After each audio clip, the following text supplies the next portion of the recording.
Hey everyone, welcome back to my coverage of PogChamps 3. The third match of today, February 15th, 2021, was Rainn Wilson versus Michelle Khare.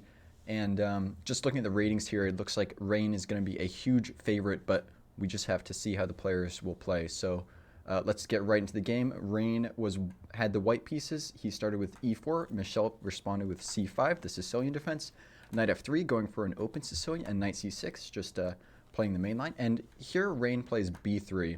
And I've never actually seen this sort of setup before because, yeah, I've just never seen this setup, but maybe it works for him, so we'll just have to see. Maybe it will work out. And here Michelle plays g6, so maybe she's thinking, okay, if you're going to get your bishop on this diagonal, I'm going to put my bishop on this diagonal. However, that isn't actually going to work out because when Rainn plays bishop b2, now you can't play bishop g7 because it hangs the bishop, and also you have to somehow block this diagonal so that you don't hang your rook. So Michelle plays knight f6, which is the best move, and Rainn plays e5. So now kicking this knight away, and because we didn't see this d6 or e6 move from Michelle, like often happens in the Sicilian, it might present some problems over here, especially with this diagonal being under Rainn's control. So we have knight g8. Probably a better move was to play knight d5 or even knight h5 to keep the knight central. And also so you have this g8 square available for your rook in case you ever need to move it.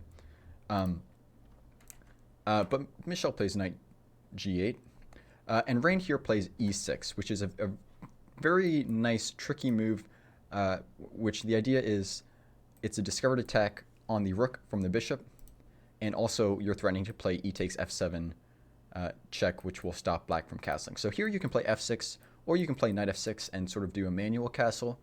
Both moves are playable, but the move that Michelle played is not a very good one. She must have not seen this discovered attack on the rook because she played d cross e6, and this allowed Rainn to play bishop cross h8, and now Rainn is going to be up a rook. Michelle, she just continued developing. She played knight f6, and Rainn, he's up material, so he wants to trade down. He played bishop cross f6. I like this move from him. And e cross f6. Knight c3, so just continuing to develop, and bishop d6. We have bishop b5, so this is pinning the knight. It's going to force another trade of a pair of minor pieces, which, like I said, is going to be good since Rainn is up a rook. Good for Rainn, I mean, since he's up a rook. And here Michelle plays a6, which this is not really the best move because now you're allowing white to take this and you have to accept doubled pawns, and that's just not going to be very good. So you probably could have played bishop d7 instead of a6, bishop d7 here, and that way if Rainn wants to take, he has to trade his bishop for a knight, and then your bishop has this nice diagonal. You have the bishop pair, and you don't have doubled pawns. Sorry about that. But Michelle plays a6, so this is, we'll see how this works out for her. And Rainn captures, he plays bishop takes c6 check. Michelle plays b takes c6, and Rainn castles. So this is looking like a very good game for Rainn so far. Michelle plays rook b8, so just trying to get her pieces active. And maybe she'll bring her king over to the king side over here and just safeguard it like that later on in the game. Rainn plays d4, and Michelle plays c cross d4, so Rainn has to be happy with this. The lines are opening up while Michelle's king is still in the center, and he is up material. We have queen cross d4 and c5.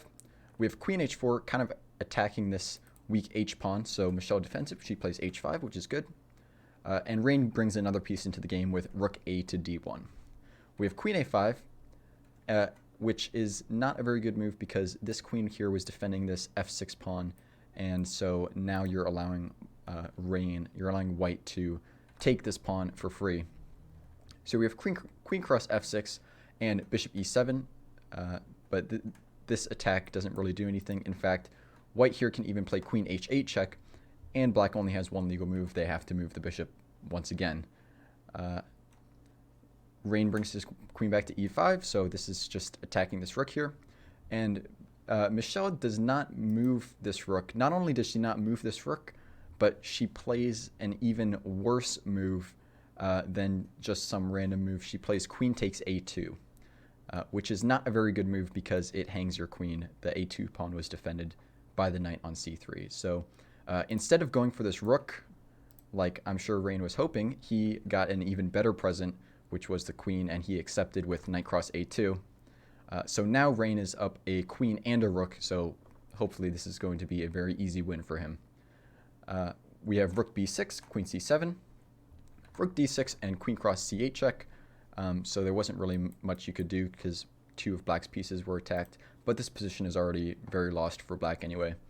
We have king e7 and rook takes d6, king takes d6, and here Rainn actually had a mate in two. He could have played with rook d1 check, king e7, and queen d8 checkmate. But he's up a ton of material, so he's going to win this anyway. So it doesn't really matter that he played queen takes f8 check, which is fine too, just taking black's last piece, and we're going to hopefully checkmate black soon.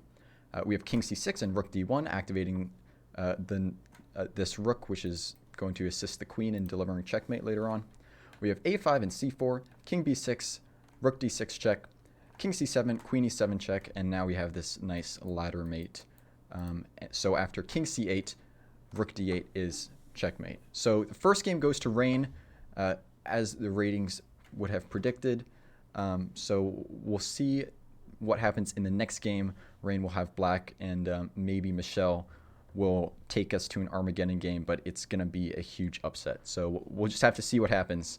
And I don't think I have anything else to say about this game. So thank you for watching, and check out my playlist on my PogChamps 3 coverage and other videos and stuff. You know what to do.